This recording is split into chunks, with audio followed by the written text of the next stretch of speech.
Today on our ACE Achievers segment, we have with us Mr. Munir Ahmed, who is a climate change advocacy and communication specialist. He's got so many achievements under his belt, it's really difficult to list them all, but he is a true environmentalist if I ever knew one. Mr. Munir Ahmed is a writer, a former anchor, a leader in climate change research and advocacy work in Pakistan, and I'm really honored to have him here on our program today. Welcome to our program, Mr. Ahmed, and thank you for being with us today. Thank you very much for inviting me, and this is really very pleasure to be here. Assalamu alaikum, Munir Saab. It's great to have you on our hot seat, and we've been waiting for this because this month we are basically focusing on heritage, exploration and tourism in Pakistan. You know, as Sharmeen mentioned, it's very difficult to kind of just have your intro in a few words because mashallah you've done so much. But my question to you is a very basic one, you know, and compared to what all you've done, I think focus more on environment and climate change. So sir, I'd like to know, you know, you're an advocate for climate change and a consultant for SEED, Everest, K2 and CNR. Now please share with the viewers how your mountain development project is working, that you're currently working with the Italian embassy as well, which is a debt for development agreement and to preserve the mountainous ranges of Pakistan in our environment. Also it's important to share that you went for a 3-day conference to Italy regarding this issue. Yeah. Thank you very much. SEED is a 4-year project that was initiated by the governments of Pakistan and Italy after having a debt swap agreement in 2006. The project itself was started in 2009. That was basically to go for climate research and mountain development. Okay. You know, we have the best mountains, and mostly like 6 or 7 or maybe I don't know the exact number of how many mountains are more than 8,000 meters high. Some of the most beautiful and tallest mountain ranges in the entire world. But the communities in Gilgit-Baltistan and even the government of Gilgit-Baltistan that was recently established, they had no capacity to develop infrastructure and systems and to engage communities into the research and development. So the Italian government came in and have signed the MOU agreement, that swap agreement with Pakistan government to go for several initiatives. What does swap agreement mean exactly? In fact, Pakistan had to pay off about $100 million to Italian government. Right. And they said like you are a very poor country and of course you cannot return this loan, so we can convert this money for the development issues. And then over 2 dozen of projects were initiated, and one was SEED, social, economic and environmental development, and that was entirely for the Gilgit-Baltistan. And we have initiated several very good projects with the government, and last year we installed Pakistan's first climate change observatory at Dosai. Congratulations, we need that. Yeah, and now you will be getting 7 types of data in real time. Really? Okay. That's really interesting. And you can measure your disaster risk reduction accordingly. Is it just for the mountain ranges Because or all across the environment?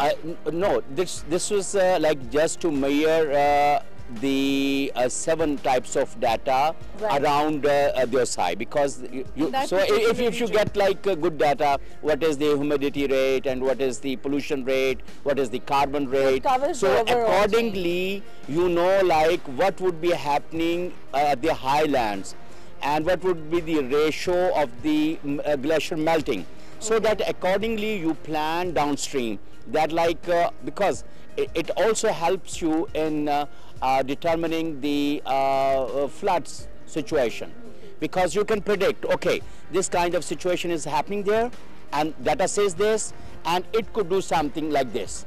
So it helps in early warning systems. Right. So you're basically pioneering, which is what you've always done, pioneering in research. Italians are doing very good work here.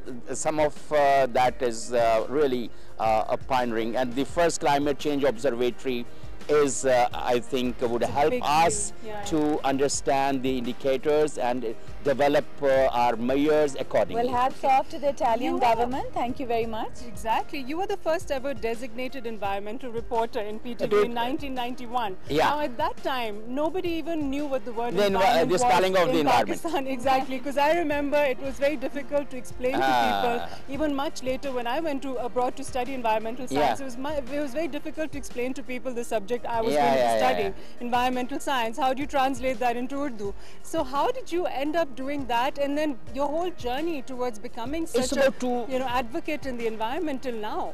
Yeah, it is like 24 years of journey, and really in 1991 when Dr. Malia Lodi, who was my boss at that time at the news, and she designated me as the environmental reporter. That was the first assigned beat in Pindi, Islamabad. So she had that foresight to see that there was a need for and at that time, reporting. like the people used to call me a reporter Maholiyat. Not Maholiyat.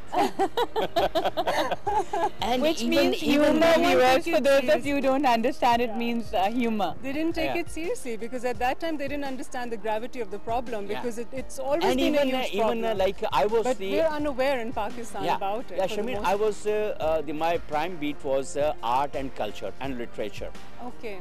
Because and like when she said you will be the environmental reporter as well. Environmental reporter. Did you wonder what it meant? I never knew like what is the meaning of the environment. But every time I had to write about the trees, flowers, what should I write about it? And like usually like we used to file 400, 500 word story. Writing 400, 500 word story in the news. There was a lot out there to be written about, like pollution and traffic and. But I never knew like this kind of things. Air pollution. Even most of the reporters didn't. And after that, it culminated Green Press in 1992. Green Press. Green Press. It was a journalists association reporting on environmental issues. It was formed, but a year later then. When I was designated as environmental reporter, then the other journalists also tried to write about these issues. But so how did that result in your advocacy situation now, the role that you play in climate change? How did that journey end up to where you are now? Because pioneer is the pioneer. Like who starts the journey first, of course he could come, he could travel more, and he could know more things, maybe more, a little and that's than the the idea, others. to inform and aware, you know, awareness. And then there was an advocacy for the first Environmental Act, and then I was the one who had first 13 episode series on Pakistan's first ever national conservation strategy. Yes. Okay. So I was a privileged one, I think. I feel myself privileged one because I could have guidance of Sayyid Ayub Qutb, Tariq Banori, Azruddin, and Professor Dr. Adil Najam. At that time, he was only Adil Najam, and he's a friend for long, like since my college days. So when you have good people around you, you learn from them, you act accordingly, and that helps you sensitize more about these issues. But Munir Sahab, how did you implement your training scholarship? Because we're referring a lot to people who perhaps inspired you, and you know, of course, they led the way, and that's what we all hope to learn from people who've been there.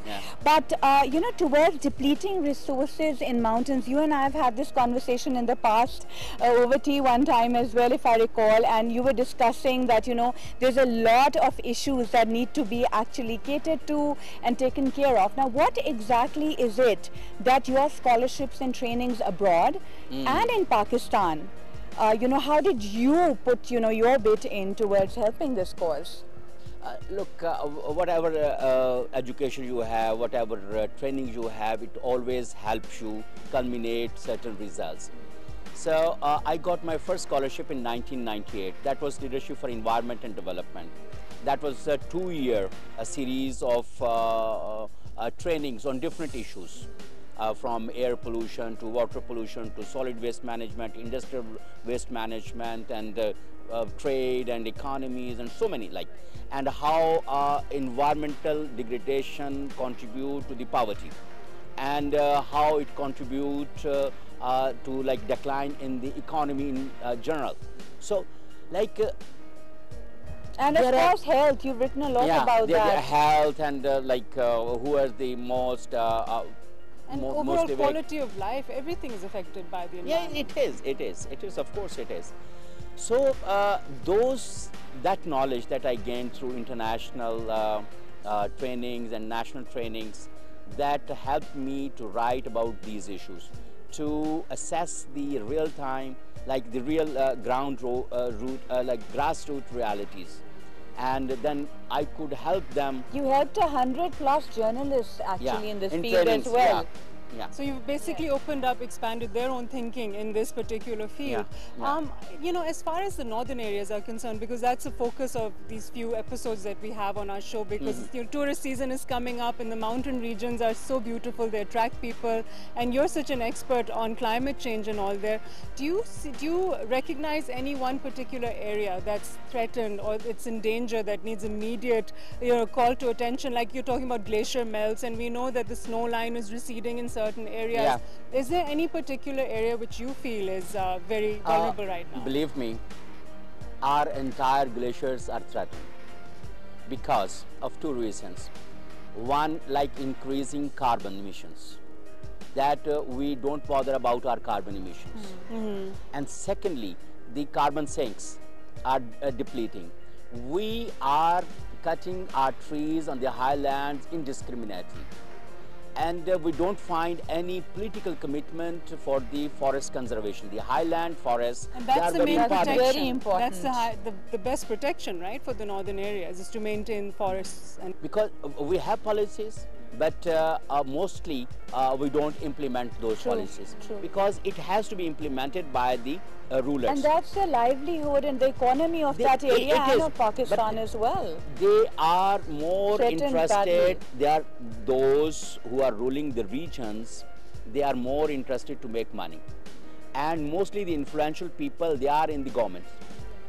And the communities, like if the communities in Punjab, Sindh, and like our Khyber Pakhtunkhwa, they may be a little more vibrant or dynamic or more bold. More in the limelight as well. But the communities in the Gilgit-Baltistan or in the highlands, they are very humble. Because if you are in the politics and you are like the mover or shaker, whatever, like the title you give them, the who's who. Those who rule, and they are really very scared of them, because those influential elite can make their lives hell if they raise voice against them. But that is okay, that's a problem of deforestation, but greenhouse gas emissions, that's also a huge factor, and that's a global problem. You can't control that locally. So what is the answer, the solution for our northern areas? First is reforest. Greenhouse gas emissions is not the localized phenomena basically, because wherever you emit greenhouse gases, it goes to the entire world, atmosphere. The atmosphere, exactly.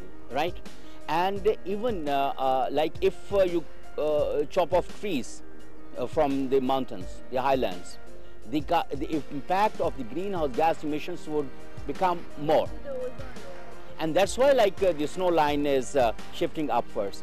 And when you cut off the trees, chop off the trees, then the other vegetation also suffer. So and what's the solution believe me, the only deforestation, the chopping of the trees, destroyed biodiversity in the highlands. We have the most precious herbs in our highlands. They can be used in the medicines. They are the natural treatment, but we cannot protect them. But you've had 3-day festivals up in the mountains. You're the first gentleman and journalist who actually went out there and created awareness. Yeah. I recall it was in the papers, it was on television. Yeah. And not only that, you've been working for radio and PTV, and you've even written a book on Pakistan television while you were there. And it's important for viewers to know that, because you're the only one who actually penned it. So how did that help in finding solutions? I mean, we know the problems. Yeah. But Munir Sahab, how do we find a solution to the issue at hand? I think only the local people can help us in this regard, because the local communities, they are the custodians of the local resources. if they don't raise voice, our policies, our hue and cry cannot manage the depletion, right? So we are trying to mobilize the local communities, asking them they are your common resources. Are you educating them? Are you showing them a way for this voice to be heard?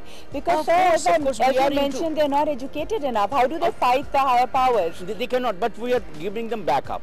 Because and you're teaching them to protect the forest basically and the trees and to plant more trees. Not to protect them, in fact, like the importance of the forest. If they are there, or like if there are some problems and if there are some people who are chopping off trees indiscriminately, they should have the known the complaint mechanism where it should go. Secondly, we are trying to empower the local journalists. That is the more a phenomenon. Okay. Because if someone from Chitral or Gilgit or Skardu reports those indiscriminate tree cutting or overmining or the other issues. But how can the government play a role? Because that's why they've been voted in.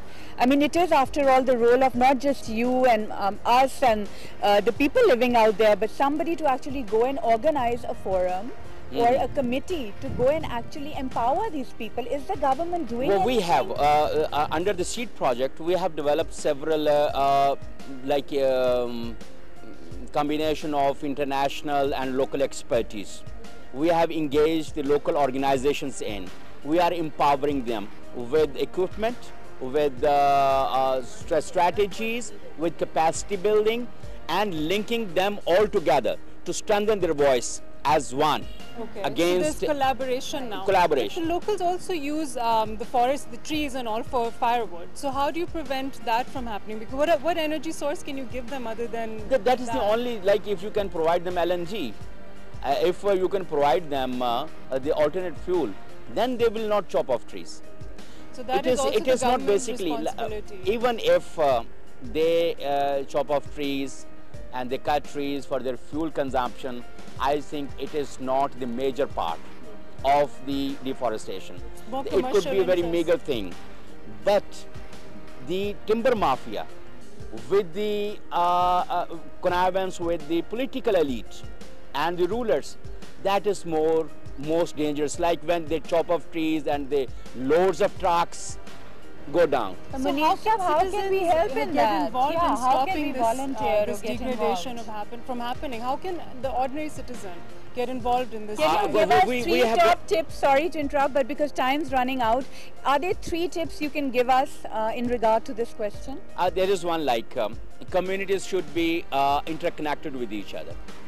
One voice cannot make the difference, but 10 voices or 20 voices all together can bring a change. Okay, so they should be influencing the political elite. So activism, basically. Basically activism, and it should be supported by media and the downstream organizations. What about schools and universities? If they could be teaching curriculum regarding preservation of environment, because not everybody has the facilities to actually know what's going on or to be able to look it up. We need to educate youth as well, but I think this is the long-term process. Like we teach our youth today, when they come into the practical life of 10 years, maybe 20 years, then they would implement it. Yes. But the communities, those who are grown up and those who are sensitized to these issues, if they can come together, they can make a difference right there. Right. So basically something has to be done now. We've run out of time. I'm so sorry, but it was wonderful being, having you with us today. It's just been a great experience talking to someone who is actually a true environmentalist in Pakistan. Thank you so much. Thank you very much. For being on our show, and I learned a lot because there's so much more that we could have asked you. Sadly, time always runs out. Thank you so much, Munir. All the best in all your endeavors. Okay. Take care, Ji. Thank you very much.